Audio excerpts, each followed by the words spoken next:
नमस्कार दोस्तों, आज की कहानी है पहली रसोई। प्रतिष्ठा जी की नई बहू नेहा की पहली रसोई है। सुबह ही जल्दी उठकर नहाकर सज धज कर नई बहू किचन में आ गई।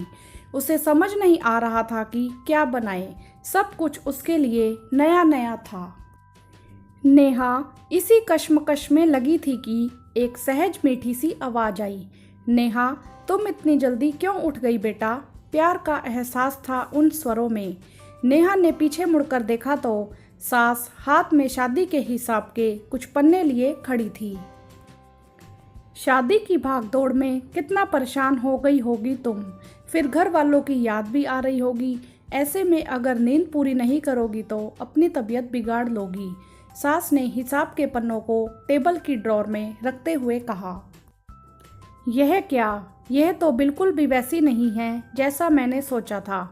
मैं पिछले कितने महीनों से जल्दी उठने की प्रैक्टिस कर रही थी और यहाँ तो कुछ और ही हो गया। मेरी पूरी पढ़ाई घर से दूर हॉस्टल में हुई है, जिस कारण घर के कामों में उतनी कुशल नहीं जितना एक बहू को होना चाहिए। तब नेहा ने कहा, मम्मी जी, आज मेरी पहली रसोई है। मेरी समझ में नहीं आ रहा कि मैं क्या बनाऊं। तब मम्मी जी ने कहा, हमारे यहाँ नई बहू को हलवा बनाने का रिवाज है। सुनकर नेहा आश्चर्य में पड़ गई। मम्मी जी, आप तो मजाक कर रही हैं। तब प्रतिष्ठा जी ने कहा, नहीं बेटा, हमारे यहाँ चूल्हा छूने के लिए बहू हलवा बनाती है। अगर तुम्हें नहीं आता तो मैं बना देती हूँ, तुम आखिर में हाथ लगा देना, बाकी सब मेड बना लेगी। मटर पनीर की सब्जी, गाजर का हलवा और आलू के परांठे सब बनाने के लिए मेड को बोल दिया है। प्रतिष्ठा जी ने नेहा की सहमी, डरी और आश्चर्यजनक भावों को भाप लिया। वे नेहा को अपने पास बिठाकर बोली, नेहा, डरो मत, मैं भी तुम्हारी माँ हूँ। शादी लड़की की परीक्षा नहीं है जहाँ कदम कदम पर उसे किसी टेस्ट में पास होने पर नंबर दिए जाएं। तुम्हारी शादी केवल मेरे बेटे से नहीं हुई है। जितनी तुम्हारी खुशियों की जिम्मेदारी मेरे बेटे की है, उतनी हमारी भी।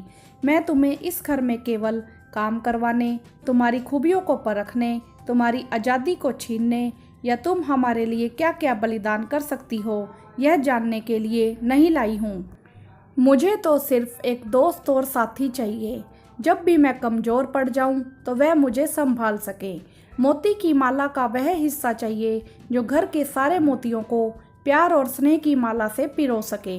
मैं नहीं मानती हूँ कि बहू को सुबह जल्दी उठकर नहा धोकर पूजा कर लेनी चाहिए या उसे खाना बनाने में दक्षता हासिल होनी चाहिए। अगर उसे कुछ आना चाहिए तो प्यार करना, परिवार के छोटे छोटे बदलाव से, और सबसे ज़रूरी है खुद से। बिल्कुल ठीक सुना तुमने। जब तुम खुद से ही प्यार नहीं करोगे तो खुश नहीं रह पाओगे। यह शादी तुम्हारे सपनों की कुर्बानी नहीं है बेटा, तुम्हारे सपनों की उड़ान है। हम सब तुम्हारे साथ हैं, हर कदम, हर पल, हर समय। और आज हमारे परिवार के नए सदस्य का स्वागत हम उसके पसंदीदा खाने से कर रहे हैं। यह कहानी उन सभी सास को समर्पित है जिन्होंने अपने प्यार व अपनी सोच से सास की छवि को बदला और नारी को नारी का सम्मान करना सिखाया। हाँ तो दोस्तों, कहानी में आपने देखा कि नेहा की पहली रसोई का एक्सपीरियंस बहुत ही बढ़िया रहा। आप भी अपनी पहली रसोई का एक्सपीरियंस हमसे कमेंट्स द्वारा शेयर कर सकते हैं। वीडियो को लाइक करें, शेयर करें और चैनल को सब्सक्राइब भी करें। धन्यवाद।